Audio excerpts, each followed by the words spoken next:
Suddenly, my stomach tightens up. There's a choking in my throat and my torture begins.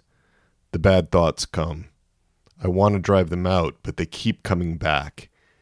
It is terrible to be in a struggle like this, to have a head that goes around and around without my being able to stop it, to be a madman and still quite rational for all that. I am double. At the very time that I am trying to plan what I want to do, another unwanted thought is in my mind, distracting me and always hindering me from doing what I want to do. That's a quote from a scrupulous client in Albert Barbast's Scrupulosity and the Present Data of Psychiatry. It's in Theology Digest. Another quote from someone struggling from scrupulosity. My confessions were bad. My confessor does not understand me. He is mistaken in me, not believing that I could be so wicked. I have never had contrition. I'm constantly committing sins against faith, against purity. I blaspheme interiorly. I rashly judge, even priests. And the more often I receive Holy Communion, the worse I become. And I've got some of my own quotes, because when I turned 19 years old, I, myself, had a terrible bout with scrupulosity. It was all around sexuality. I had just started dating the first woman that I might consider marrying. And there was all kinds of things coming up in me, all kinds of obsessions, all kinds of torturous thoughts that wouldn't leave me alone, all kinds of things about physical touch, how much romantic contact was okay, how far was too far. And there were thoughts of sex with her that plagued me. Do I break up with her? How do I handle this? Was this sinful? Was it not? Was I on the road to hell? Was I putting her on the road to hell? Who could I talk with this about? Would it bring any relief? What was I supposed to do? Who could I talk to? It just went round and round and round and round in a really dizzying kind of way that just was torturous. And that was my experience of scrupulosity.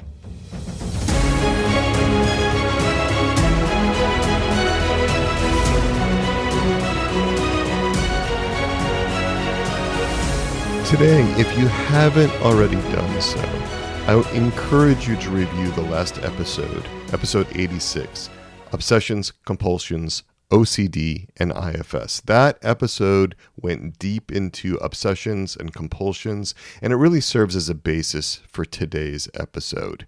Today's episode, number 87, is entitled Scrupulosity, When OCD Gets Religion. It's released on December 6th, 2021, St. Nick's Day, and I am Dr. Peter Malinowski, clinical psychologist, passionate Catholic, and together we are taking on the tough topics that matter to you. Here on this Interior Integration for Catholics podcast, we bring the best of psychology and human formation, and we harmonize it with the perennial truths of the Catholic faith. Interior Integration for Catholics, this podcast, is part of our broader outreach at Souls and Hearts, where we bring the best of psychology to you, to the whole world, grounded in a Catholic worldview. Interior Integration for Catholics is part of our broader outreach, Souls and Hearts at soulsandhearts.com, where we bring the best of psychology grounded in a Catholic worldview to you and the rest of the world. That's all through our website, soulsandhearts.com. Check that out. Okay, so today we're going to start out with definitions of scrupulosity from both the spiritual and secular sources. We really want to wrap our minds around what scrupulosity is. And then we're going to discuss the connection between scrupulosity and OCD. That's why we set the stage in the last episode, all about OCD. Now we're talking about scrupulosity. We define it, and then we move on to what are the signs of scrupulosity? How can one tell when one is being scrupulous? From there, we're going to move on to the internal experience of scrupulosity. What is it like to experience intense scruples? You had a little bit of a taste in the introduction, but we're going to get much more into that. And then we're going to discuss what religious and secular experts have to say about the causes of scrupulosity. And then we're going to get into what religious and secular experts have to say about the treatment of scrupulosity. What's the most recommended therapy approach? What alternative approaches might be interesting? And after we've discussed the conventional secular and spiritual approaches to treating scrupulosity, I'm going to show you how I think about scrupulosity, how I think about the root causes of scrupulosity, how I think scrupulosity develops, and how it can be addressed. I'm going to give you an alternate view, very different than the typical views out there, and very grounded in a Catholic understanding of the human person. Also, that view is informed by internal family systems thinking. All right, so those of you that have listened to this podcast, those of you that have been with me, and many of you have been, I really appreciate that. You know how important definitions are to me. We want to make sure we really understand what we're talking about. So let's define scrupulosity. Scruple comes from the Latin word scrupulum. And what that means is a small, sharp stone.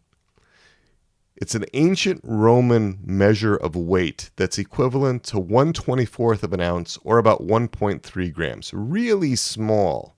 So this scrupulum is something tiny, but something that can cause a lot of discomfort.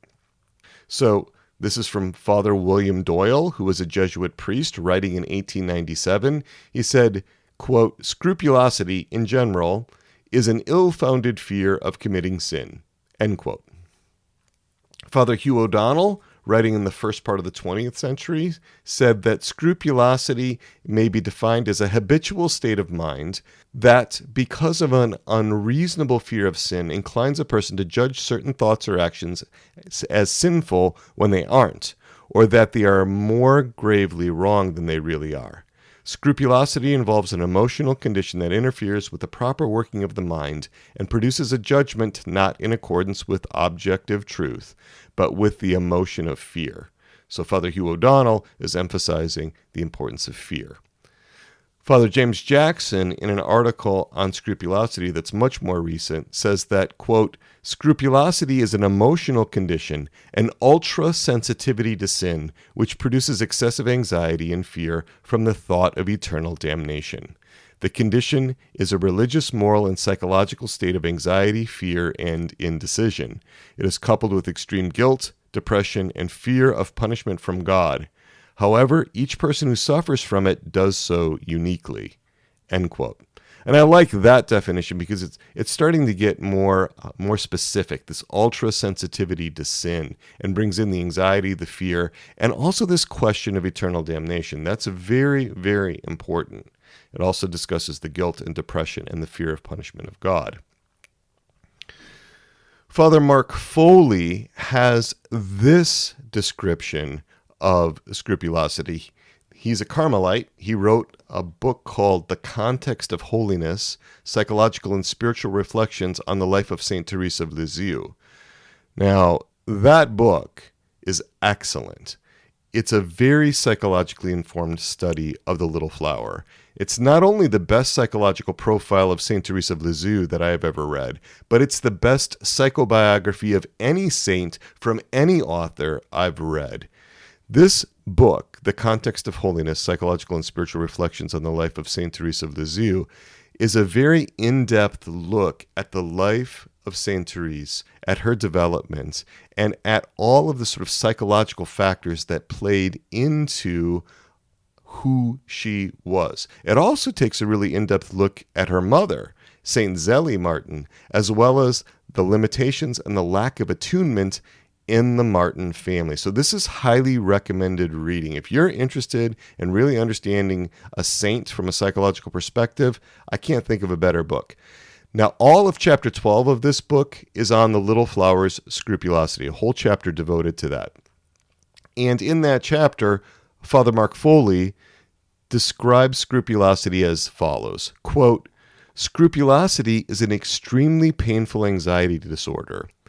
It consists of an annoying fear that one has offended God or could offend God at any moment, and that God will cast her into hell. To protect yourself from eternal damnation, the scrupulous person dissects every thought, motive, and action in order to ascertain if she has sinned. And since she is deathly afraid that she might have sinned, the scrupulous person seeks absolute certitude that she hasn't sinned in order to assuage her fears. Okay, so again, it's really important that we understand that the stakes are really high. This is about damnation. This is about hell. This is about whether or not we're acceptable to God. But let's turn to some definitions from more secular sources. So this is from Timothy Sizemore, Catherine Barton, and Mary Keeley in their presentation on scrupulosity. They describe scrupulosity as, quote, a sin phobia, end quote. Jamie Eckert, who is a scrupulosity coach on the internet, described scrupulosity as where faith and OCD collide. So she's bringing in the idea that scrupulosity is essentially a subcategory of OCD, one where there is religious or faith content. And the International OCD Foundation fact sheet, which is called What is Scrupulosity?, defines scrupulosity as follows: a form of obsessive-compulsive disorder involving religious or moral obsessions. Scrupulous individuals are overly concerned that something they thought or did might be a sin or other violation of religious or moral doctrine. Okay. So now we're going to talk about bridging the secular and the spiritual. And if there's one book that's most cited in Catholic circles, it's Joseph Chiarocci's Doubting Disease, Help for Scrupulosity and Religious Compulsions. This was published in 1995. It is still the most cited texts in Catholic circles, even more than a quarter century later. Dr. Chiarocci is a former Catholic priest. He was trained as a clinical psychologist, and he served as a professor and chairman of pastoral counseling at Loyola University in Maryland until his death in 2010. He says that, quote, scrupulosity refers to seeing sin where there is none, end quote. And he also viewed scrupulosity as a subset of obsessive-compulsive disorder, basically a kind of religious OCD. He distinguishes between two types of scrupulosity: developmental scrupulosity and emotional scrupulosity. Developmental scrupulosity often occurs in adolescence. It might happen shortly after a conversion experience, and it's temporary. It usually disappears. So when I went back to my experience of scrupulosity at age 19, that's what he would call developmental scrupulosity, because that period of scrupulosity lasted about 7 to 10 days. It was just a little over a week. A really intense week, a really difficult week, but it was contained within a relatively narrow time period. Emotional scrupulosity is a much more enduring condition. It can vary in intensity over time, from being overwhelming at certain points to being just mildly irritating at other times, and it can last for decades. The core experience of scrupulosity, according to Joseph Chiarocci, is, quote, an intrusive idea often associated with a sinful impulse which the person abhors but cannot shake, end quote. So that's the definitions. What are the signs of scrupulosity? What do we see in scrupulous people? Well, it's so interesting because Father Thomas Santa, the past director of Scrupulous Anonymous and the author of the book Understanding Scrupulosity, he says there's a lot we don't see. Quote, when people struggle with the scrupulous disorder, most of the suffering, fear, and anxiety they experience happens in isolation. Scrupulosity is mostly an interior struggle, seldom manifesting itself with easily identifiable or observable mannerisms or behaviors. You can't tell if people are scrupulous by looking at them.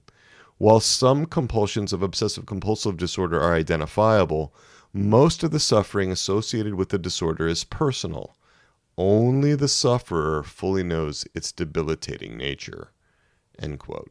So basically, what Father Santa is telling us is that, hey, you won't know just by looking at somebody if they're suffering from scrupulosity. A lot of that is really internal. And that was my experience when I was 19. I wasn't telling anybody about this. I wasn't going to talk to anybody about this. My parents didn't know. I didn't share it with hardly anybody. I did talk about it with a confessor eventually, and I also did talk about it with my girlfriend at the time. But the first week of that, I wasn't saying anything to anybody. All right, so now we're going to talk about the signs of scrupulosity. What is it like? And I'm using four main sources here. The International OCD Foundation fact sheet on scrupulosity. Jamie Eckert, the Scrupulosity coach, had a lot of valuable information on her website. I used the Gateway Institute's website, and I also took some of these from The Doubting Disease. That's the 1995 book by psychologist Joseph Chiarocci. So, obsessions, right? These are the scrupulous obsessions. These are excessive concerns about blaspheming, fears of blaspheming, accusing God of being negligent or abusive or evil, or cursing God. So that's the first one, fears of blaspheming. Second one, fears of sacrilege. For example, abusing our Lord in the Eucharist, or doing something that would damage a church or something like that, some kind of sacrilege. Fears of that. Third one, fears about impulses. For example, taking one's clothes off in church or screaming obscenities during Mass. Fourth one, sexual thoughts about a romantic partner. And those were the kinds of thoughts that were troubling me when I was 19. Fifth, sexual thoughts or images about a religious figure. For example, thoughts about sexual contact with Jesus, Mary, or a saint, or possibly a priest or a religious. Sixth, fears around harming others, fears that I might be the cause of death of someone if I sneeze or cough during Mass. I coughed. Maybe I'm sick. Maybe I have COVID. Maybe I'm a spreader, right? Or a pharmacist who worries she will fill prescriptions incorrectly and poison the customers of her pharmacy. That kind of thing. Number 7, fears around aggression. The driver is leaving a parish council meeting pretty late at night. It's dark in the parking lot. There's a bump. He goes over a bump and he thinks, oh no, I may have run over the pastor. Right? Fears of aggression. Fears of cooperating in the sins of others. And Joseph Chiarocci gave this example. He said, a man participates in a discussion about a historical figure who's been dead for more than 1,000 years, who is alleged to have been a homosexual. He worries that he has committed the sin of detraction. Number 9, being a sinful person, being dishonest, lacking integrity. Number 10, ruminating about past mistakes, errors, or sins. Number 11, looking for moral perfection. Number 12, not loving others enough. Here's where we get some mothers who worry about not loving their children enough. They can start to obsessively ruminate about that and get scrupulous about how much they love their kids. 13, obsessions about going to hell. 14, obsessions about death. 15, obsessions about a loss of impulse control. 16, cyclical doubts. All right, often about whether you've sold your soul to the devil or whether you're in mortal sin. And then 17, obsessions about intrusive thoughts or images. Could be 666 or Satan or hell or pornographic images or something like that. So those are the obsessions. Let's talk about the compulsions now that are involved with scrupulosity. And there are two kinds. There are the behavioral ones, and those are the ones that you can actually see, that another person could see. And then there are the mental ones. Those are the ones that happen inside the scrupulous person's head. Behavioral compulsions. So the first one, excessive trips to confession. Second one, repeatedly seeking reassurance from religious leaders and loved ones that you're okay. Third one, cleansing and purifying rituals. Fourth one, acts of self-sacrifice. Fifth one, repetitive religious behaviors of various kinds. Sixth one, avoiding situations like religious services in which they believe a religious or moral error would be likely or would cause something bad to happen. Seventh one, avoiding certain objects or locations because of fears that they may be sinful. So those are the behavioral compulsions associated with scrupulosity. Let's talk about the mental compulsions, the ones that go on inside your head. Excessive praying, and sometimes with an emphasis on the prayer needing to be perfect. And I had some compulsions about prayer later in life when I was in my early 30s. I had this concept come into my head about tithing prayer time. Maybe I should give 1/10 of my time to prayer. But then I had another dilemma, right? Because I started to pray 1.6 hours per day, because I was like, okay, 16 hours I'm awake, 1/10 of that is 1.6 hours, but maybe that's not good enough. Maybe I need to pray 2.4 hours per day, right? Like 1/10 of 24 hours is 2.4 hours, which is 2 hours and 24 minutes. For those of you that didn't do the math, I did do the math, because when you are scrupulous, you do things like that. You think along those lines. God wants me to pray for 2.4 hours a day. I'm not sure exactly where that came up with that. I think I generalized it from 10% of my income. I want to tithe 10% of my income, tithe 10% of my time, and then maybe God will be okay. I won't have to give him any more. He won't demand any more of me than that. 2.4 hours seems pretty generous. I'll give him that, and then maybe it'll be enough, right? It's sort of the attitude that I had about that in my manager parts. So needing to pray perfectly, or at least adequately enough, that's the second one. Repeatedly imagining sacred images or phrases, bringing them to mind. Repeating passages from sacred scripture inside of one's head. That's another one. That's the fourth one. And the fifth one, making pacts with God to avoid hell, or to buy time, or just to get a little relief in the present moment. So those are the mental compulsions. There's this intense sense of guilt. Oftentimes, people with scrupulosity feel guilty most of the time or all of the time. And they feel guilty about things that don't carry moral weight. There's this inflated sense of moral responsibility. And another critical element is that there's not a good distinction made between thoughts and actions, between impulses, desires, and things that come up spontaneously inside that don't carry a moral weight because they're not assented to by the will, and then actions and omissions.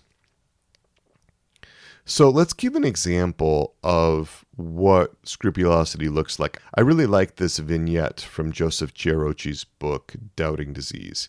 It goes like this description. He said, quote, "The Smith family traditionally joins hands around the dinner table to give thanks and prayer before the meal. Susie, age 4, and Billy, age 6, sometimes are fidgety and always hungry. Mrs. Smith worries that Susie, Billy, and perhaps herself have not, quote, truly prayed, end quote, due to the multiple distractions. Susie is scratching her mosquito bite, Billy is leering at the chocolate pudding, and Mrs. Smith remembers she has a school board meeting after dinner. She doubts that their prayers were, quote, heard, end quote, and so she requests that the family repeat their prayers. Sometimes she makes the whole family repeat them, and sometimes only the children. Once, the children needed to repeat them 4 times, even though Mr. Smith tried to intervene after the second time. Mrs. Smith sought advice from her pastor, who urged her not to repeat the prayers, either for herself or the children. When she attempts to follow this advice, however, her entire meal is ruined, as she attempts to sort out in her head whether this is acceptable to God. She will continue to worry about it throughout the rest of the evening, including during her school board meeting." End quote. So one more useful little tidbit that I thought I'd throw in here is on the International OCD Foundation fact sheet. They actually had a useful little description that distinguishes scrupulosity from normal religious practice. They said, quote, "Unlike normal religious practice, scrupulous behavior usually exceeds or disregards religious law and may focus excessively on one trivial area of religious practice, while other more important areas may be completely ignored. The behavior of the scrupulous individual is typically inconsistent with that of the rest of the faith community." Okay, so now what I want to get into is the internal experience of scrupulosity. What is it like inside? Let's go way back. Let's go back 2,000 years, and we'll hear from Plutarch. Plutarch, as many of you may know, was a first century priest for the Greek god Apollo at the temple at Delphi, and he wrote about the so-called superstitious man. Now, the superstitious man is basically a scrupulous man, and Plutarch said, quote, "And so is the soul of the superstitious man. He turns pale under his crown of flowers, is terrified while he sacrifices. He prays with a faltering voice, scatters incense with trembling hands, and all in all proves how mistaken was the saying of Pythagoras that we are at our best when approaching the gods. For that is the time when the superstitious are the most miserable and most woebegone." End quote. Listen to what Plutarch says. It's when the superstitious man, when the scrupulous man approaches the gods, that he freaks out. That's going to become really important later, because that's what really destabilizes scrupulous people. It's actually approaching God. I'll have a lot more to say about that when I give you my take on scrupulosity at the end, but I want you to remember that from Plutarch. The OCD Center of Los Angeles says, quote, "One of the first documented references to obsessive-compulsive disorder was in a 1691 sermon by Anglican Bishop John Moore of Norwich, in which he discussed men and women who were overwhelmed with unwanted thoughts and tormented by feelings of guilt and shame over what he described as, quote, religious melancholy," end quote. Priests had started to notice that some churchgoers were attending confession several times a day and repeatedly confessing to the same sins and shortcomings that they feared would result in divine judgment and eternal damnation. Their penance and absolution would provide only a fleeting glimpse of peace, and then their fears would come roaring back. Right, so 1691, 17th century, we're starting to get descriptions that are pretty clear about what religious scrupulosity looks like. In 1997, William Van Ornum, in his book 1,000 Frightening Fantasies, Understanding Scrupulosity and Obsessive-Compulsive Disorder, a 24-year-old computer programmer writes, quote, "What worries me is that at any moment, and in only a few seconds, I can commit serious sin. The only remedy is confession. I worry about what I've done until I confess it. Then it's all over. The problem is that I fall or worry again and need to go back," end quote. Father Tomasanta, in his book Understanding Scrupulosity, stated that it's like constructing a spider web in the mind. Father Santa said, quote, "People with the disorder often feel as if they are isolated in darkness. They describe this feeling as a cloud that perpetually engulfs them. They feel the disorder constantly and uncomfortably, even in the background of day-to-day living. Scrupulosity demands constant attention and can feel like a severe and unrelenting master. At best, most people who suffer with the disorder have learned to live with it. They hope it does not get more pronounced or spill into other areas of life. Relief does not exist, so any promises of relief through activities like rituals are essentially dead ends. For those who are religious, consistent spiritual practices can help and at the same time be debilitating." And then from Joseph Chiarocchi's book, The Doubting Disease, he gave this very interesting little vignette of scrupulosity developing. He writes, quote, "Bob is a 28-year-old married Jewish man who works for an accounting firm. He is thrilled with the birth of his first child, a bubbly infant girl. Bob intends to be totally involved with her as a parent and share in all aspects of childcare. He was shocked by the following experience. Bob was changing his daughter's diaper when the thought, idea, or image, he wasn't quite sure, flashed through his mind. Touch her private parts. The first time it happened, he shuddered, tried to dismiss the idea, and hurriedly completed diapering her. He tried not to think about it. The next time he changed her diaper, however, the idea came back, but this time in the form of a graphic picture of Bob engaging in the dreaded behavior. This time he felt nausea, became dizzy, and called his wife to finish, saying that he thought he was ill and would pass out. The idea began to torment Bob. He found himself not wanting to be alone with his diaper, lest he give in to this impulse. He refused to bathe her or change her diaper. Sensing something was drastically wrong, his wife urged him to seek help. He talked to his rabbi, who tried to assure him that he was not a child molester and should dismiss the thoughts. End quote. Okay, so let's move on to a psychodynamic perspective of what it's like to have scrupulosity. I'm going to be drawing from Nancy McWilliams' book, Psychoanalytic Diagnosis, 2nd edition, and also the Psychodynamic Diagnostic Manual, 2nd edition. For folks that have scrupulosity, again, as a subcategory of general OCD, thinking and doing predominate over feeling, sensing, intuiting, listening, playing, daydreaming, and enjoying the creative arts. Anything that's not rationally driven or instrumental, useful in some way, is devalued. So thinking and doing really are prioritized. The rest of the interior life, feeling, sensing, intuiting, listening, playing, daydreaming, enjoying the creative arts, that's not valued. Recreation's not valued. People with scrupulosity hold themselves to very high standards, and sometimes just impossibly high standards.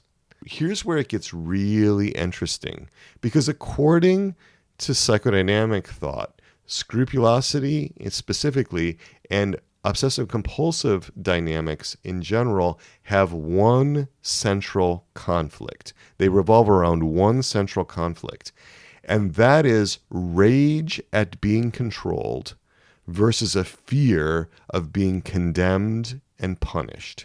That is the conflict around which all this other stuff revolves, and it's not conscious. This conflict is too threatening to be kept in conscious awareness, and so it's suppressed into the unconscious in the way that psychodynamic clinicians think. So, around that are a bunch of other conflicts that stem off of the central conflict: cooperation versus rebellion, initiative versus sloth, cleanliness versus slovenliness, order versus disorder, thrift versus improvidence. So all kinds of polarizations that can happen around this central conflict at rage about being controlled versus a fear of being condemned or punished. With folks that have scrupulosity, emotion is unformulated, it's often muted or suppressed or unavailable, or it's rationalized. The exceptions can be anxiety, right, because often that's felt in conscious awareness, and sometimes depressed mood. The thing is, though, that folks with scrupulosity often consign most feelings to an undervalued role. This is right from Nancy McWilliams. Feelings are associated with childishness, weakness, loss of control, and disorganization, and sometimes even like dirt. Okay. There's this condemnation of oneself for internal thought crimes, and that condemnation can be conscious or unconscious. And the body states that go along with scrupulosity, specifically in OCD more in general, are hyperarousal, right? This is the fight or flight response. This is revving up. This is expressing anxiety through the body. Individuals with OCD and scrupulosity have difficulty with play, with humor, and with spontaneity. They experience pain about their isolation. There's shame associated with being considered weird or unacceptable to other people. Many individuals with OCD and scrupulosity are capable of loving attachments, but they can have real difficulty expressing their more tender sides without anxiety and shame. In their relational patterns, they tend to seek relational partners who they can control, and sometimes partners who can reassure them. So being intimate in relationships is difficult, that emotional connection, and then there's all kinds of difficulties often around sex. So that's from a psychodynamic perspective. Let's talk about the causes of scrupulosity. What are the theoretical causes of scrupulosity? So Father James Jackson said that the fathers of the church considered scrupulosity, they called it psychasthenia, That's what the Greek fathers called it, to be a spiritual problem which leads to a psychological malfunction. In the 15th and 16th century, theologians were starting to connect scruples to moral reasoning, and it was addressed under the broad area of conscience. This concept of erroneous conscience started to come up. There was an emphasis on freeing the person to act without resolving the doubt, because sometimes the doubt just couldn't be resolved. Well, let's look at secular sources. The International OCD Foundation fact sheet says, quote, "The exact cause of scrupulosity is not known. Like other forms of OCD, scrupulosity may be the result of several factors, including genetic and environmental influences," end quote. Okay, they're saying we don't really know. The OCDUK.com, admits, yes, there's a lot of controversy about the origins of scrupulosity. There could be biological factors. Again, the strep infections leading to pediatric autoimmune neuropsychiatric disorders associated with streptococcal infections, or PANDAS is the acronym for that. There's some genetic factors, possibly a meta-analytic review from 2001 basically said that a person with OCD is 4 times more likely to have another family member with OCD than a person who does not have OCD. All right, so there might be some genetic predispositions there. And then cognitive theory. Cognitive theory says that OCD is generated basically from the intrusive thoughts that we all have. Everybody has intrusive thoughts at times, but people with OCD have this inflated sense of responsibility, and they interpret those thoughts as very significant and important. They can't just brush them off like most people do. They get caught up in a pattern of trying to resist those thoughts, trying to block those thoughts, trying to neutralize those thoughts. And so the question becomes, what is the meaning of the thought to the person, right? Now, following along this cognitive understanding of OCD and cognitive understanding specifically of scrupulosity, Joseph Chiarocchi also weighs in his book, Doubting Disease. Now, he's following psychologist David Barlow on some of this. And he basically says, yes, there are some people who are temperamentally disposed to having high levels of anxiety, high levels of nervous energy, and more pronounced bodily reactions to stress, right? And so those folks are more vulnerable. OCD is different from other anxiety disorders because those with OCD believe that certain kinds of thoughts are dangerous in themselves. They can't let those thoughts go because those thoughts are dangerous. If I think certain thoughts, or if I spontaneously imagine certain things, or if I have an impulse to do something, then I am the kind of person who would do those things. Just having that thought or just having that image pop up or that spontaneous impulse condemns me, because now it means that I'm the type of person that would actually carry those kinds of things out. So there is no moral distance between the spontaneous thought or image or impulse and actually doing the thing, actually doing the act. So that means that I must be bad. I must be unclean. I must be unworthy. So Dr. Chiarocchi has this model for the development of scrupulosity. It goes like this. There's a strong belief that certain thoughts are dangerous and unacceptable. This leads to the occurrence of those same intrusive thoughts, which generates significant anxiety. That anxiety leads to strong efforts to suppress the thoughts, which accelerates the frequency of the same kinds of thoughts. And this leads to a need to turn off the anxiety by any means. So that brings in mental rituals, that brings in physical rituals. The rituals are the compulsions. And when the scrupulous person does his scrupulous compulsion, there's a temporary respite. There's this little bit of relief. The compulsive rituals are then reinforced because they temporarily decrease anxiety. They provide a little relief, at least in the short term. But then there's the loop back to the occurrence of the intrusive thoughts again, and the whole cycle churns on. So that's Joseph Chiarocchi's particular view. I'm going to bring in also a psychodynamic understanding of where OCD comes from and scrupulosity. Again, this is from psychologist Nancy McWilliams' work. And it's interesting because Father Mark Foley's approach in his book, The Context of Holiness, about St. Teresa of Lisieux's scrupulosity was largely a psychodynamic investigation. So, parental figures who set high standards of behavior and expect early conformity to them, for example, like making little kids, 3 years old, 4 years old, sit still during Mass, that is a risk factor. If parents are strict and consistent in rewarding good behavior and in punishing malfeasance, that's a risk factor. There's a risk of condemning not only behaviors, but also the feelings that go with them, right? Especially anger. If parents can't tolerate children's anger, that's a risk factor. There's also, in psychodynamic thinking, issues around control and the families of origin of people that eventually go on to develop scrupulosity or OCD. There's control battles that happen between parents and children. Now, as an alternative, there can also be OCD developing in a really lax family in which the children are underparented, because in those situations, the child concludes that he has to model himself after a parental figure that he invents himself. He's got to make up his own parental figure. And if that child has an aggressive or intense temperament, he can project that intensity, he can project that aggression onto his idealized internal parent figure and really come up with a standard, an internal parental standard that is just too harsh. It's not tempered by any sense of human kindness or sense of proportion.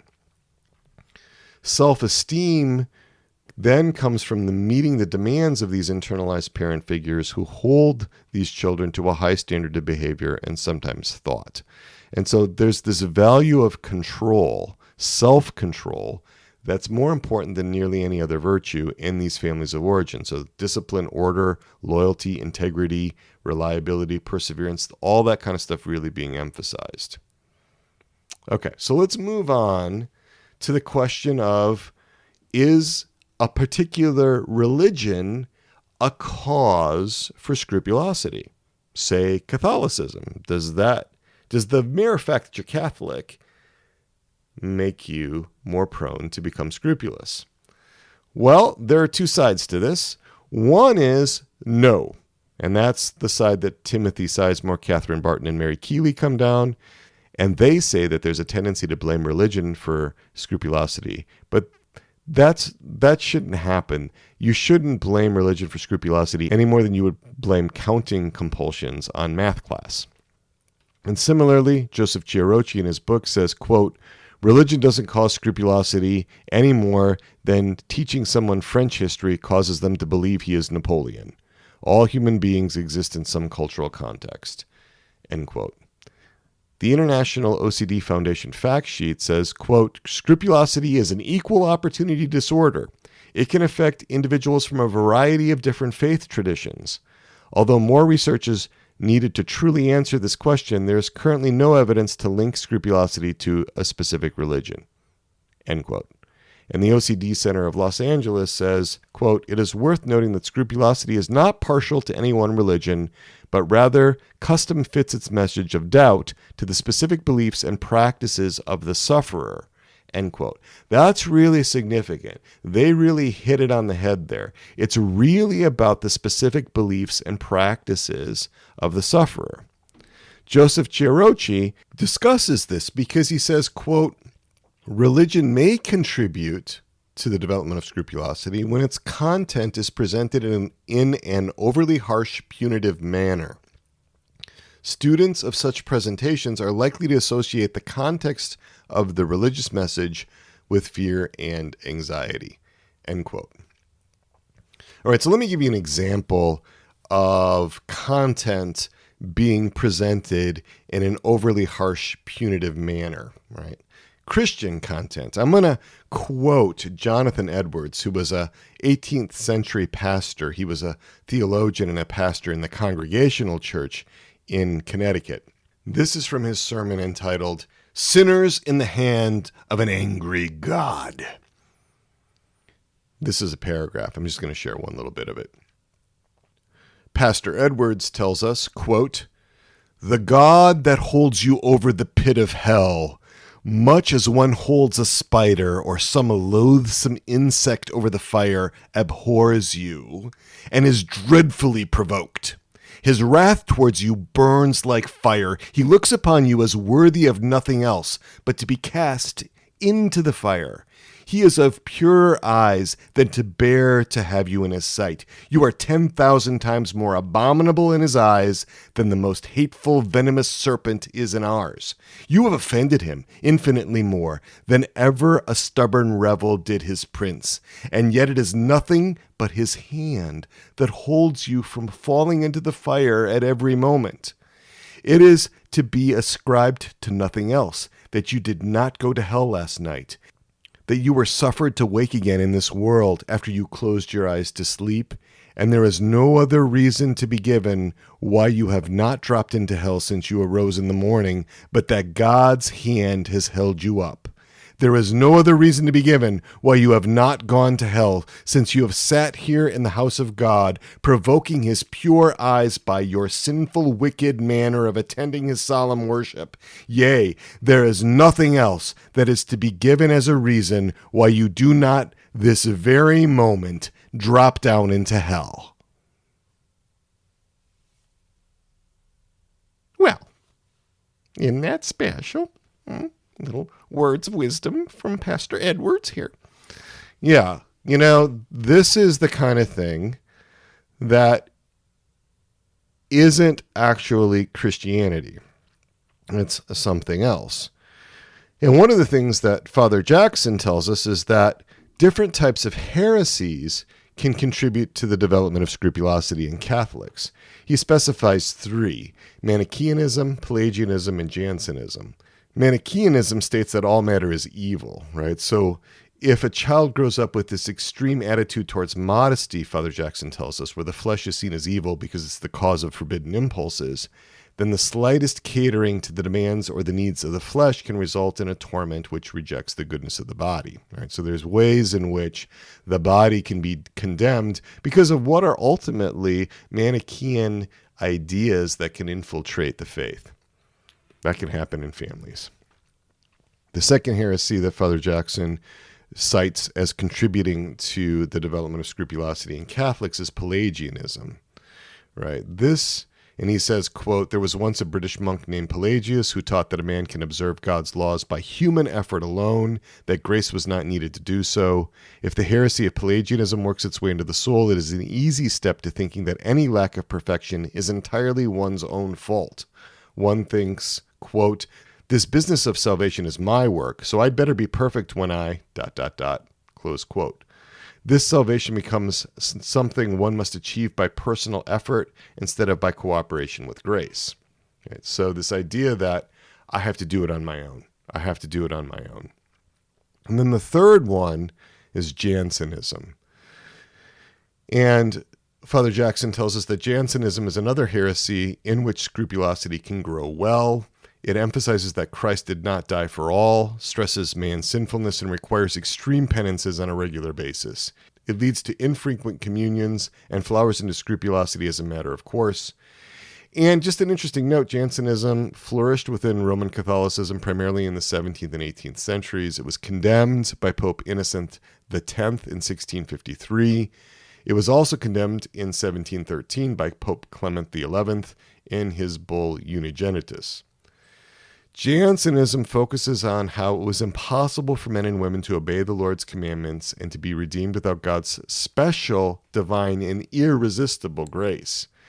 And Jansenism taught that Jesus died only for the elect. There's a real sense of predestination in Jansenistic thought. Now, Father Mark Foley, he agrees. He identified Jansenism as the, quote, remote cause, end quote, of St. Teresa of Lisieux's troubles growing up. It was the remote cause of her scrupulosity. And biographer Conrad de Meester said that, quote, Zéli's mother, okay, so this is Zélie Martin, who was canonized. She was the mother of St. Teresa of Lisieux. So we're talking about St. Teresa of Lisieux's maternal grandmother. Quote, Zelly's mother, who taught her daughters an excessive fear of offending God, used to harp on the phrase, quote, that's a sin, end quote, to curb the least imperfections. Zelly had an excessive fear of sin and hell. Zelly was terrified that her 5-year-old daughter, Helene, was in purgatory or perhaps even in hell because she once told a lie. End quote. So we're starting to see how the Jansenism that was prominent in France at the end of the 19th century was still heavily there. Father Mark Foley discusses how that permeated the Carmel at Lisieux and how it was frequently still present in different homilies and sermons that St. Teresa of Lisieux heard. All right, so let's start talking about like recovery. All right, let's try to get this onto a little different course here. Joseph Chiarocci, in his chapter, I think it's chapter 4, entitled Scruples in the History of Pastoral Care in his book, Doubting Disease, he put scrupulosity in the context of church history before it was viewed through the modern lens of psychiatric diagnosis. Okay, so he describes several principles for the treatment of scruples from the pastoral care tradition. He says that in general, pastors were saying, act contrary to the scruples, follow the example of others without lengthy and burdensome moral reasoning, rely on the guidance of one spiritual advisor rather than consulting multiple spiritual authorities, put yourself in situations that trigger the obsessional thought, and avoid the religious rituals and prayers which serve as the compulsions. So basically, he's arguing that they were actually doing the kinds of things that preceded modern behavioral treatments. He said that these pastoral principles, quote, contained the seeds of modern behavioral treatments, end quote. And that included modeling by others, exposure to the upsetting situation, and blocking the compulsive response. Father William Doyle, back in 1897, so we're talking more than 120 years ago, suggested prayer, vigilance, struggling against depression, and obedience to an experienced confessor. He wanted perfect and trustful obedience to that spiritual director. Those were his general remedies. The particular remedies that Father Doyle offered were that, first, doubts must be ignored. Second, belief in the easiness of forgiveness must be fostered, right? So that forgiveness is easy. It's not difficult. God wants to forgive us. Third, presume the decisions of the spiritual director. Think about what your spiritual director would say and go with that. Take a lenient view of your own faults, right? That was the fourth recommendation. The fifth remedy was promptness in acting on decisions. The sixth was broad-minded interpretation of advice, not getting the advice from a spiritual director too narrow, but broadening it out. And seventh, not piling up questions. Father Thomas Santa, he was the co-founder of Scrupulous Anonymous, had these 10 commandments for the scrupulous. First, without exception, you shall not confess sins you have already confessed. Second, you shall confess only sins that are clear and certain. Third, you shall not repeat your penance or any of the words of your penance after confession for any reason. Fourth, you shall not worry about breaking your pre-communion fast unless you put food and drink in your mouth and swallow it as a meal. 5, you shall not worry about powerful and vivid thoughts, desires, and imaginings involving sex and religion unless you deliberately generate them for the purpose of offending God. Number 6, you shall not worry about powerful and intense feelings, including sexual feelings or emotional outbursts, unless you deliberately generate them to offend God. 7, you shall obey your confessor when he tells you never to repeat a general confession of sins already confessed to him or another confession or another confessor. 8, when you doubt your obligation to do or not do something, you will see your doubt as proof that there is no obligation. Number 9, when you are doubtful, you shall assume that the act of commission or omission you're in doubt about is not sinful, and you shall proceed without dread of sin. Number 10, you shall put your total trust in Jesus Christ, knowing he loves you as only God can, and that he will never allow you to lose your soul. All right, so on that last one, I can see Father Santa's pastoral approach, but it starts to sound a little bit like predestination for heaven, like Jesus will make us go to heaven. And a lot of scrupulous clients are well enough formed to be able to refute that legitimately on grounds it sort of like takes away free will. So I'm not so sure about that last one, but those are the 10 commandments for the scrupulous from Father Thomas Santa. how do we get over this? What do the secular experts provide us as the means for recovery? The International OCD Foundation fact sheet says that, quote, scrupulosity responds to the same treatments as those used with other forms of OCD. Cognitive behavioral therapy featuring a procedure called exposure and response prevention is the primary psychological treatment for scrupulosity. All right, so there we're back to ERP. We talked a lot about ERP in the last episode 86. So the thing is, though, that there's some particular difficulties using ERP for scrupulosity. There's some difficulties. Now, we talked about how there were difficulties using ERP at all because of how uncomfortable it is for those with OCD. But when we bring in scrupulosity, there are some additional issues, and we'll go over those now. Dr. Chiarocci said in his book, quote, my opinion, based on the clinical and theoretical aspects of scruples, is that scruples are resistant to change because their religious nature places many of them in the domain of overvalued ideas. In other words, the person sees the stakes are so high in religious doubts, that is, salvation depends on being correct, that the senselessness of the behavior is less evident. After all, faith itself implies looking beyond sensory experiences in the surface meaning of reality. Scrupulous people usually know their peers do not act the way they do. But since religious salvation is such an individual experience, can one really take a chance and ignore that inner voice? Therefore, the religious aspect of scruples create a motivational drive around the symptoms, which become overvalued ideas and hence resistant to change. What that means is that it's not the same thing as having obsessions about going over a bridge or not going over a bridge because you're concerned the bridge might collapse. We're dealing with matters of ultimate significance here, and also matters that are not quite so disprovable, right? How do we know that God won't smite me if I don't do this particular behavior, right? And do I want to take the chance of him smiting me? It's a real question. Jamie Eckert, the scrupulosity coach, wrote, quote, ERP can feel like it has deep moral and spiritual implications. Although it is a method that is helping you develop a normal spirituality, it can feel terribly frightening.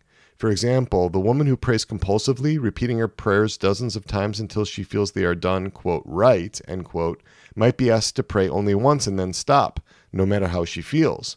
This can easily feel like a denial of faith. So scrupulous sufferers begin dropping out of treatment when ERP gets more intense. And Kevin Foss, the founder of the California OCD and Anxiety Treatment Center in Fullerton, California, says, quote, people suffering with religious scrupulosity struggle with the ERP process because they fear that exposure therapy will result in genuine sin, convey that they are okay with that sin, and that they do not respect God or God's will. Furthermore, scrupulosity sufferers are generally knowledgeable of their faith's doctrine and biblical texts, so they are quick to present chapter and verse explaining why they should avoid exposure and give in to compulsive acts. Despite my reminders of clients' logical arguments, they respond with, but you never know, and, but what if God mistakes my intention in the exposure and now I'm really guilty of sin? So to do anything that could potentially put that into question or undermine it was experienced as possibly damaging to the practice of faith, challenging one's fundamental belief in God or leaving one vulnerable to shifting beliefs and a slippery slope into sin. That's why ERP is particularly difficult with religious OCD or scrupulosity. We talked a lot about that in the last episode. I'm not going to spend any more time on ERP today. Let's talk about psychodynamic approaches for treating OCD that can be applied to scrupulosity. I'm going back to Nancy McWilliams' book, Psychoanalytic Diagnosis here. And she recommends ordinary kindness. People with scruples know that they are exasperating for reasons that are unclear to everybody, right? We don't really know. Priests get frustrated, parents get frustrated, friends get frustrated. The folks with scruples often get frustrated with themselves. And so we don't want to hurry them, advise them, or criticize them. And we want to avoid becoming the equivalent of the controlling, demanding parent. We don't want to set up power struggles according to psychodynamic thought. But we still want to continue to relate warmly. We want to convey a lot of acceptance to those who suffer from scrupulosity. We want to avoid intellectualization. And psychodynamic thinking on OCD, specifically in scrupulosity in particular, is about getting to the anger. They recognize that there's anger around these control issues. Remember, that central conflict is rage at being controlled versus a fear of being condemned, a fear of being punished, right? And this is sort of what Conrad Bars had said in his work. He was a Catholic psychiatrist that said fear can suppress anger. One emotion can suppress another emotion. And the idea with scrupulosity is that the fear almost completely suppresses the anger or the rage, but that doesn't mean it's gone away. It's just in the unconscious. Joseph Chiarocci, in his book, The Doubting Disease, laid out his treatment program very clearly. It's essentially an exposure and response prevention program where you target the scruples you want to change. You identify your obsessional scruples through self-monitoring. You identify your compulsive scruples. You write them down. You write down what avoidance acts you're doing to try to reduce anxiety. You record the circumstances around the scruples. You make ratings of the intensity of the anxiety triggered by each of the obsessions and each of the compulsions, and you record the amount of time that you spent worrying about the scruples. There's lots of forms, lots of charts. They're all in the book. So you're targeting those scruples, and then you look at your motivation to change. How motivated are you? Where are you in that hierarchy of motivations of change? You create a personal motivation plan where you list the benefits of eliminating the scruples and you list the costs of not changing the scruples, and there's more forms and charts. And then you prepare for the change, and then you set up the plan for repeated exposure to the feared object or conditions. You're going to start challenging the obsessions, and from the very start of the fear response, there's this reliance that the body is going to start a counter response to return the body to a normal homeostasis. That's called habituation. The nervous system gets bored with the danger. It returns back to normal. And so he uses this example of a jackhammer breaking up the asphalt on your road. When it first starts pounding, you might jump, but then you get used to it. You habituate to it. You realize there's nothing dangerous there, and your body settles down. But you have to be able to prolong the exposure long enough to generate significant anxiety, and the exposure must be repeated over and over again. You've got to get yourself anxious over and over again with whatever it is that is causing the anxiety in your scrupulous obsession. And then the compulsive scrupulous response must be blocked. You've got to be prevented from doing whatever it is that helps you to feel better, so that you can find that you can calm down without the compulsion. Right? Because the compulsion gave you that brief respite. That's what's self-reinforcing about the compulsion. But you can calm down without it, right? And there are more charts and forms to teach you how to do that in the book. All right. So those are sort of the conventional ways of looking at the treatment of scrupulosity and looking at scrupulosity in general. I'm going to tell you what I think about it now. I'm going to start with the bottom line. I think scrupulosity is generated by a desperate attempt to find safety from a terrible, dangerous, and uncaring God, and that's carried out by a shameful, undeserving, despicable sinner. That's what I think is going on at the core of this. All right. Scrupulosity is a twisted, frantic attempt to find some kind of safety from an angry, vengeful, heartless God for me, a reprobate, a delinquent, an evildoer, a sinner.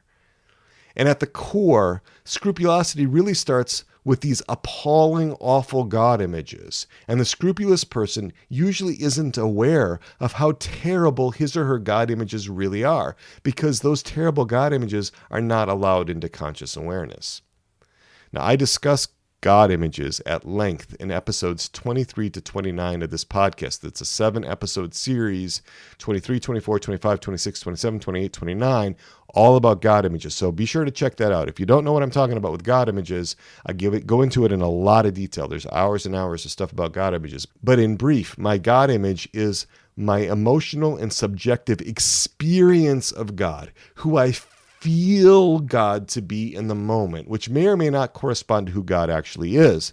It's what I feel about God in my bones. This is my experiential sense, how my feelings and how my heart interpret God to be.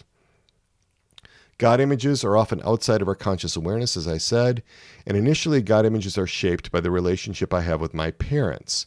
My God images are heavily influenced by psychological factors. Different God images can be activated at different times, depending on my emotional states and what psychological mode I am in at a given time. God images are always formed experientially. God images flow from my relational experiences and also how I construe and make sense of those images. And that happens when I'm very young. A lot of this happens, much of this happens before we even have the capacity for speech and before we reach the age of reason. My God images can be radically different than my God concept. All right, so my God concept is what I profess to believe about God. My God concept is my more intellectual understanding of God based on what I've been taught, based on what I've explored through reading. I decide to believe in my God concept, and that's reflected in the creed. It's expanded in the catechism. It's the formal teaching of the church for an Orthodox Catholic. That's the God concept. Now I'm going to start bringing in some IFS concepts and connect them to scrupulosity, grounding it all in a Catholic understanding of the human person. Now, I discussed Robert Fox and Alessio Rizzo's internal family systems approach to OCD in the last episode. That was number 86, Obsessions, Compulsions, OCD, and Internal Family Systems. So you may want to check that out to get some more background about this.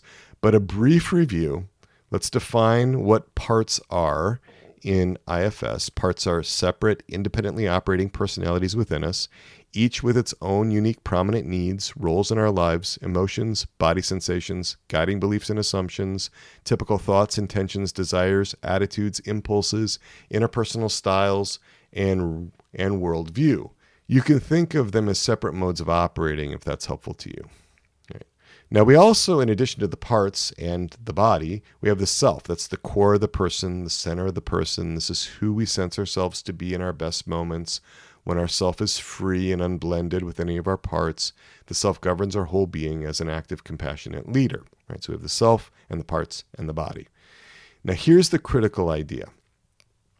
Each part has a God image. Each part has a way of understanding God based on its limited experience and based on how it construes that experience through whatever lenses and filters it has. We have as many God images as we have parts. And those God images are always distorted if the part is not in right relationship with the self. Parts learn via experience, and they conceptualize things through the way they interpret their experience. This is particularly true in spiritual inferences, and those spiritual inferences about God can be markedly different than what God has revealed about himself through the Catholic Church.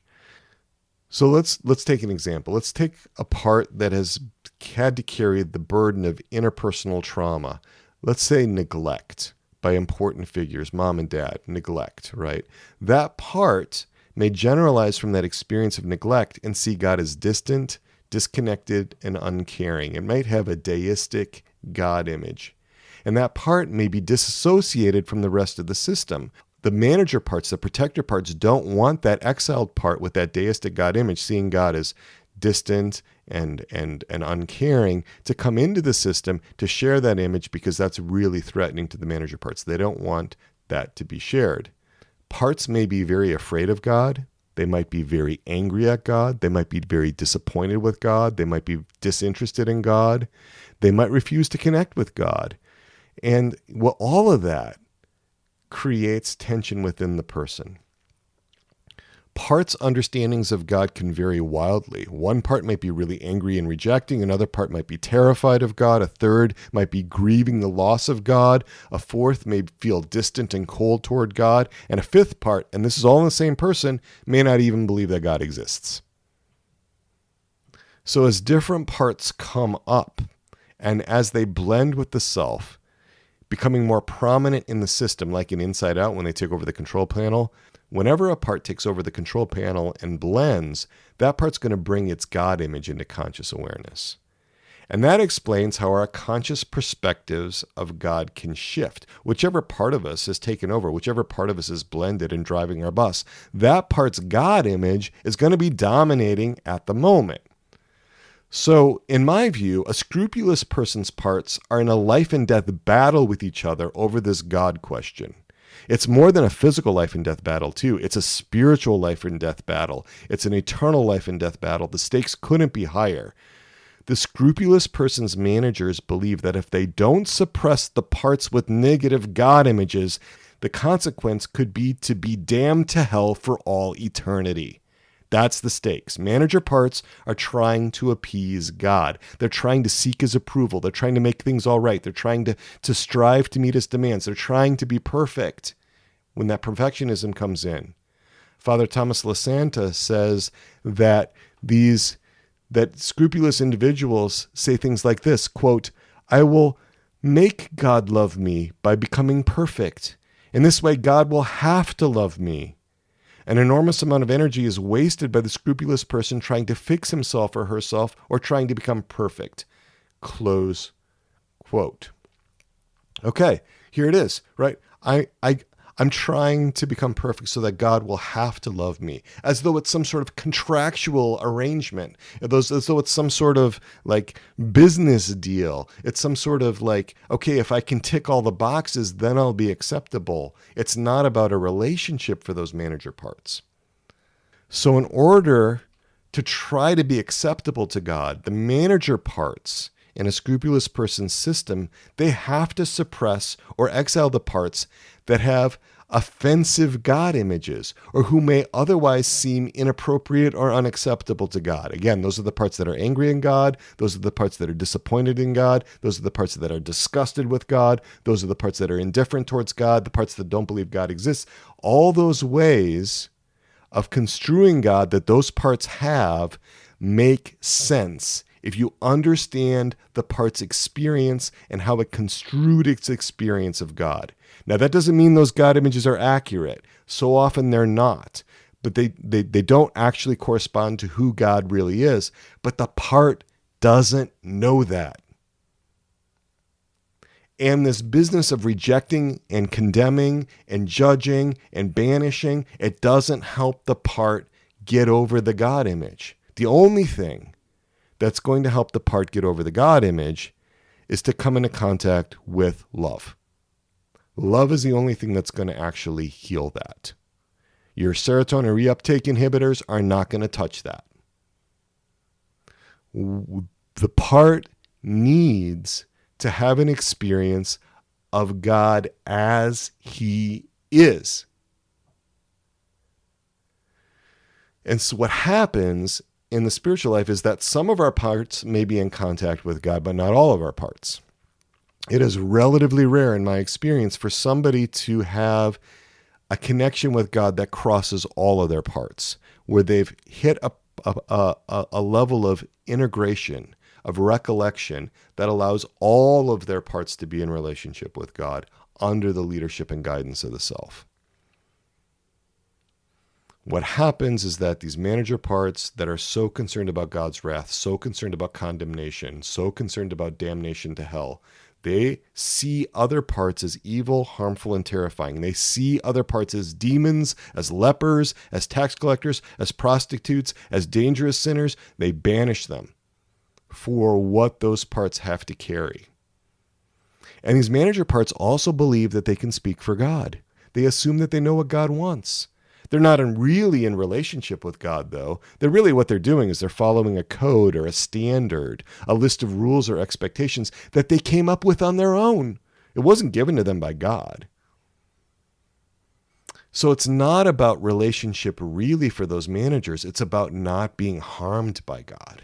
It's about avoiding being hurt. It's about safety. And that leads us to the first two conditions for secure attachment. The first two conditions for secure attachment, according to Daniel Brown and David Elliott in their 2016 book, Attachment Disturbances in Adults, Treatment for Comprehensive Repair, the first two conditions for secure attachment are first, felt safety and protection, and secondly, feeling seen, known, heard, and understood. So let's start to go through these and let's understand this from the level and the perspective of parts now. Let's start taking it down to the level of parts. Felt safety and protection. Right? The significant thing here, the significant word is felt. There can't just be actual safety and protection. The safety and protection has to be felt. It has to be sensed. And in Scrupulosity, there is no felt sense of safety and protection for so many parts because their God images and their fears about the God images of other parts, that's just so intense. The first primary condition of secure attachment is not met. There isn't safety. There isn't a felt sense of protection. That basic relational need is not met for so many parts. They're isolated. They're lost. They're like lost sheep. They feel really vulnerable, really unsafe. The managers are striving really hard to try to make it okay, but they never get there. It never works.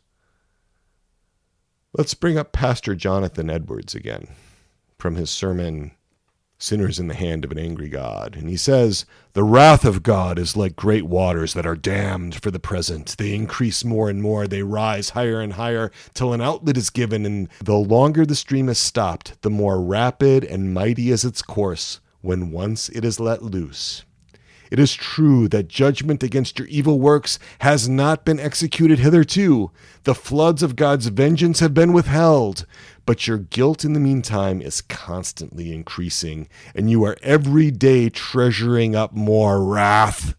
The waters are constantly rising and waxing more and more mighty, and there is nothing but the mere pleasure of God that holds the waters back, that are unwilling to be stopped and press hard to go forward. If God should only withdraw his hand from the floodgate, it would immediately fly open, and the fiery floods of the fierceness and wrath of God would rush forth with inconceivable fury, and would come upon you with omnipotent power. And if your strength were 10,000 times greater than it is, yes, 10,000 times greater than the strength of the stoutest, sturdiest devil in hell, it would be nothing to withstand or endure it." Yeah. Are you going to feel safe with a God like Jonathan Edwards' God? But this is the experience of parts. So many parts. Sinners in the hand of an angry God. Or God on a distant quasar so far away, or raging at a God who was so unjust to let the abuse happen, or whatever the part experienced, right? Because parts only have very partial experiences. They don't have anything like a complete experience. They have only very narrow slices of the experience of the human being. So that's the first condition. Felt safety and protection. Parts don't have that when they have these terrible God images. That's what drives the scrupulosity. Let's go to the second condition. That is feeling seen, known, heard, and understood. Because there's no feeling of safety and protection for some parts, they don't want to be seen, heard, known, and understood by God. They don't want to be near God. They don't trust him. And that makes sense if you see how they understand God. Some parts may want to be seen, heard, known, and understood by God, even if they don't feel safe. They are desperate for attention, for any kind of attention from God, even negative attention. So they signal distress by intense impulses toward acting out, especially in ways designed to get God's attention. Blasphemy, for example. Just like a neglected little kid might act out if he's desperate for some kind of attention from his father, any kind of attention, he's going to act out. He's going to do something that gets under his father's skin in the hope that his father will at least notice him, at least see, hear, and maybe at some point understand him. Right? So there can be parts that are operating like that. Scrupulosity is the son of anger and the grandson of shame. Scrupulosity is the son of anger, and it's the grandson of shame. We get back to the beginning of this, core issues of shame that are suppressed. That's the center of this. I did a whole 13-episode series on shame from episodes 37 to 49. If you haven't listened to that, you really should. That's the core of so much psychological distress. That's the core of so much emotional distress, is this deep sense of shame, of a defective identity, of being unworthy, of being unloved, of being unlovable. It goes back to that. That's the core. That's the starting point if you really want to understand what's going on with scrupulosity. This other stuff about, obsessions and anxiety reduction and blah, blah, blah, that's all surface stuff. ERP, surface stuff. Yes, it works. I have a sense, we talked about this in the last episode, I have a sense that one neural network is suppressing another neural network. I talked about it last time, I'm not going to get into it again. It goes back to shame with scrupulosity. And what makes it complicated is that because these images of God are so nasty, they're so cruel, they're so uncaring that they generate anger. If God is really like these parts believe him to be, that's awful. He's a terrible God. He's not worth worshiping. But that's so frightening.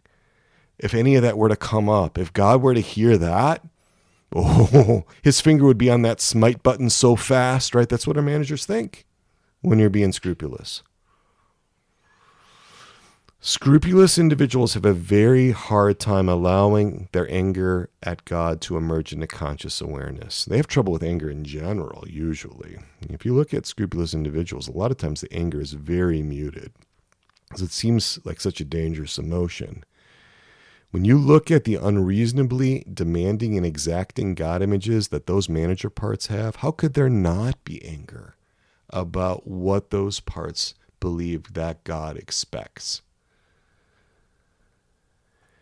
And think about it this way. Who would really want to be with a God like that? Like, would you really want to be face to face with a God like those scrupulous managers have? Face to face with that God forever in eternity? So these parts are caught in a dilemma. They don't want hell, but heaven isn't all that appealing either, to be that close face to face with a God like that. What happens and what's so tragic about the scrupulous dynamic is that God often doesn't get an opportunity to show the scrupulous person in relationship who he really is.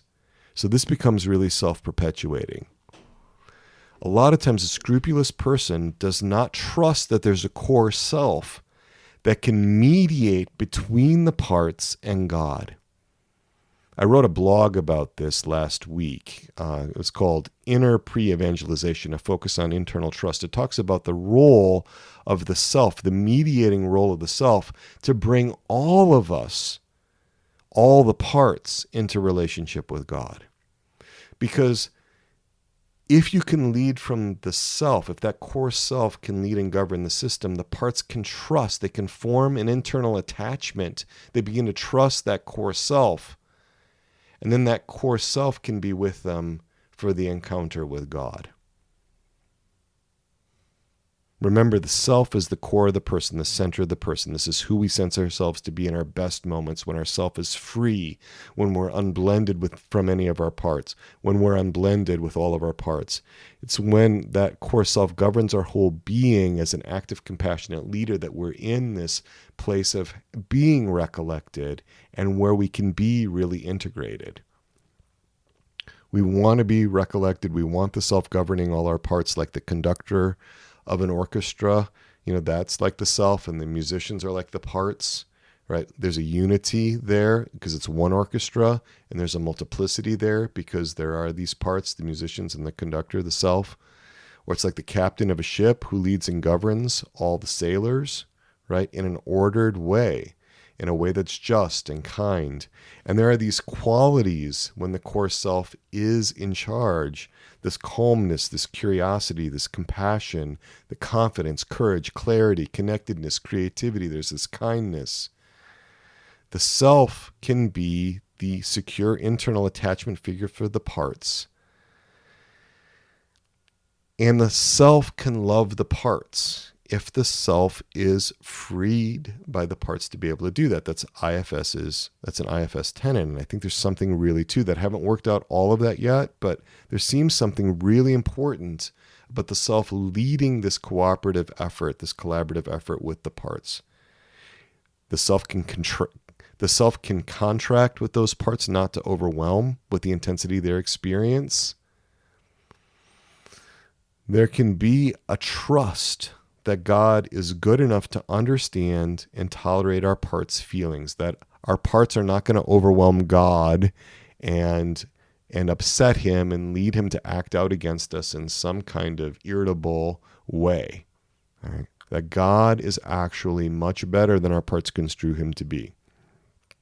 We need to trust that our God knows that we are dust and ashes, that we are like little children. He knows these things. And St. Teresa of Lisieux is a great saint for this because she trusted not only in God's mercy, but in God's justice. Because God in his justice knows how weak we are, how powerless we are, how dependent we are, how much we depend on his grace and his favor in every moment. So in this sense, scrupulosity can be a gift. I know that sounds really radical. And for those of you who have gone through scrupulosity, that might land hard. Like, scrupulosity a gift? Yeah. All things work together for good for those who love the Lord and are called according to his decree. Romans 8:28. There's no exceptions there for scrupulosity.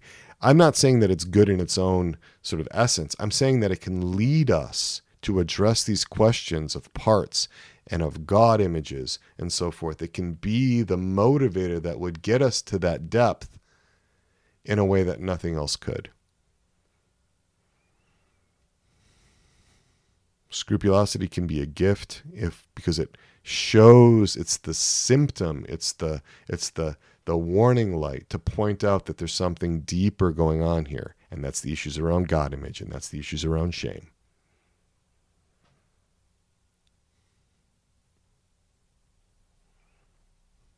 Can we have that childlike simplicity? Can we have the trust? Right? And this is where I just love Father Jacques Philippe's work, especially his book, The Way of Trust and Love. I think that book is particularly helpful for those struggling with scrupulosity. Father Jacques Philippe says that the heart of the Christian life is to receive and welcome God's tenderness and goodness, the revelation of his merciful love, and to let oneself be transformed interiorly by that love. He says later in that book, we would like to be experienced, irreproachable, never making mistakes, never falling, possessing unfailing good judgment and unimpeachable virtues, which is to say, we would like to have no more need of forgiveness or mercy, no more need of God and his help. And then this passage here is so important for those of us that have suffered from scrupulosity. We need to practice gentleness toward ourselves so as not to get discouraged and condemn ourselves when faced with our weakness, while also nurturing a great desire for holiness, but not a desire for extraordinary perfection. Holiness is different. It's a real desire to love God and our neighbor, and eschewing a kind of halfway love goes to love's extremes.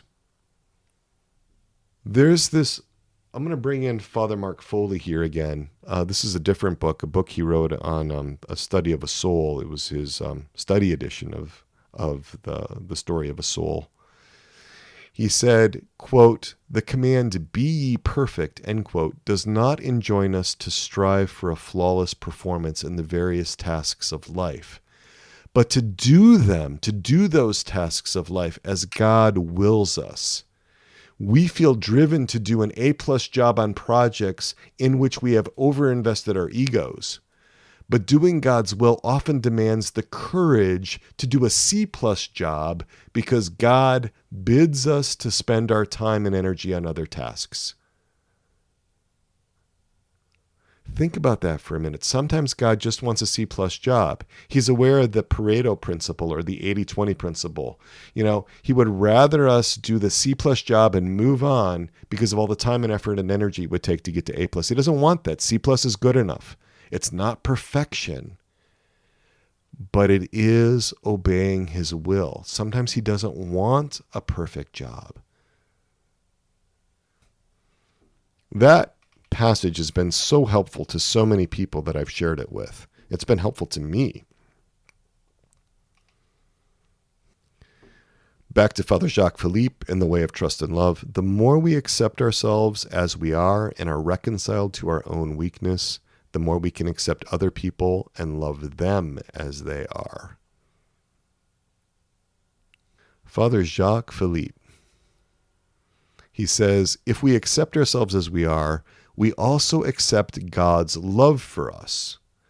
But if we reject ourselves, if we despise ourselves, we shut ourselves off from the love God has for us. We deny that love. We close. So now this is me, right? We close the door to God's love for us. We don't let him love us. That's the great tragedy. That's what ultimately drives people to hell, is not accepting the love of God. We have to allow him to love us first.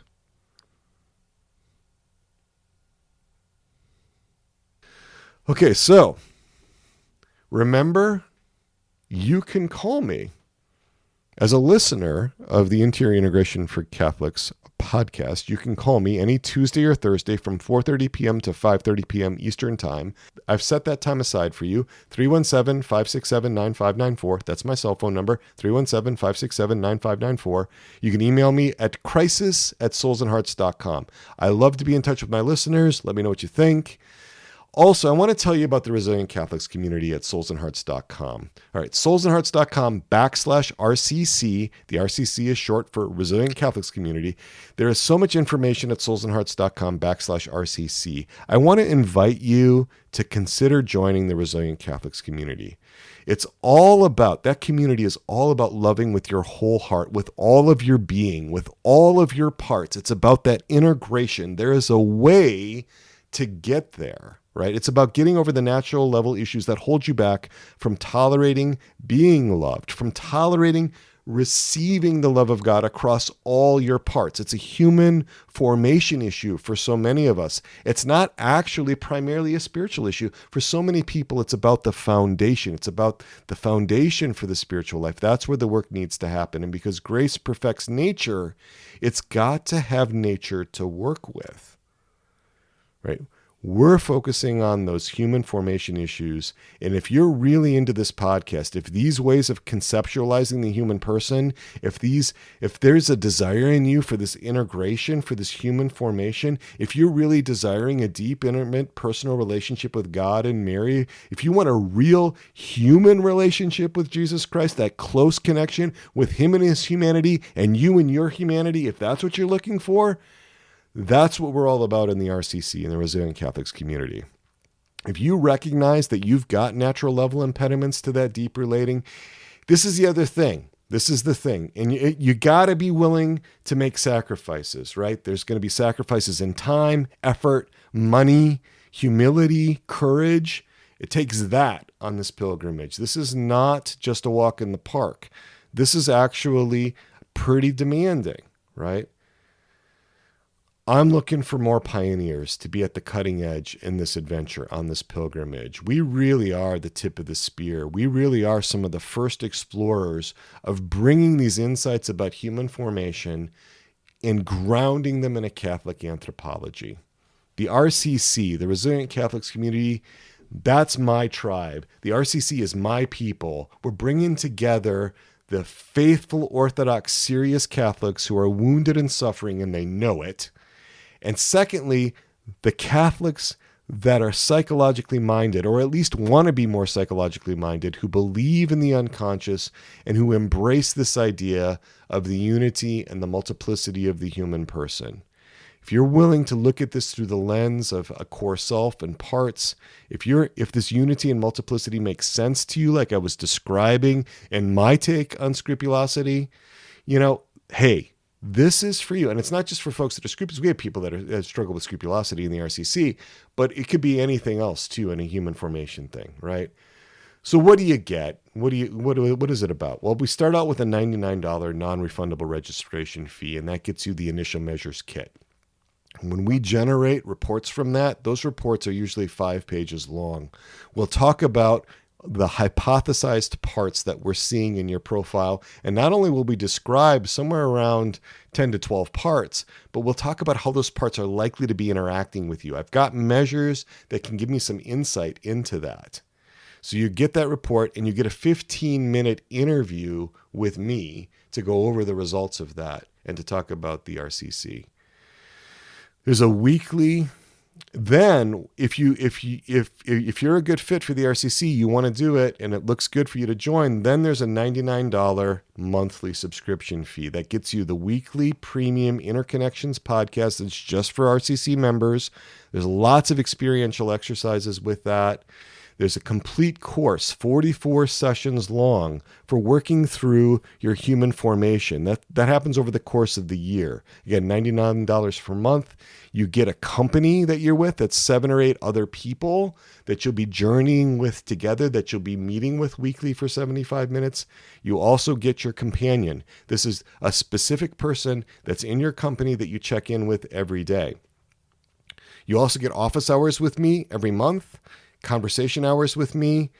And if you can't afford the $99 a month, we always make it financially possible for everything that we offer at Souls and Hearts. We never turn anybody away because of a lack of capacity to pay. So if you're a good fit, let us know if you have financial need. That shouldn't hold you back. We have write-offs. We have scholarships. The fees are not the tail that wag the dog. So we'll also be doing some individual coaching there. There's a separate upcharge for that. But if you want some individual attention from our staff, we can do that. We're on this pilgrimage together, and we're only open twice a year. We're only open during the month of December and the month of June. So we have just reopened the RCC. We have a limited number of slots. People have started signing up. It's so exciting to see the names coming in. And I am really excited to be with those of you that really get that. I want to bring us together from all over the world. We've got people coming from all over the world into the RCC. It's not just the United States. It's not just Canada, but from all over the world. So it's exciting to be with all of you. If you've got questions about whether you're a good fit for the RCC, call me up during my conversation hours, 317-567-9594. I want to talk with you about it. Email me, crisis@soulsandhearts.com, and sign up. If you think this is a good thing, sign up. It's only $99 to do the initial measures kit. You'll find out a ton of stuff that doesn't obligate you to do the rest of it. So check that out, soulsandhearts.com/RCC. Boy, this has been long. Thank you for being here with me. And we'll close with an invocation to our patroness and our patron, Our Lady, our Mother, Untier of Knots. Pray for us. St. John the Baptist, pray for us.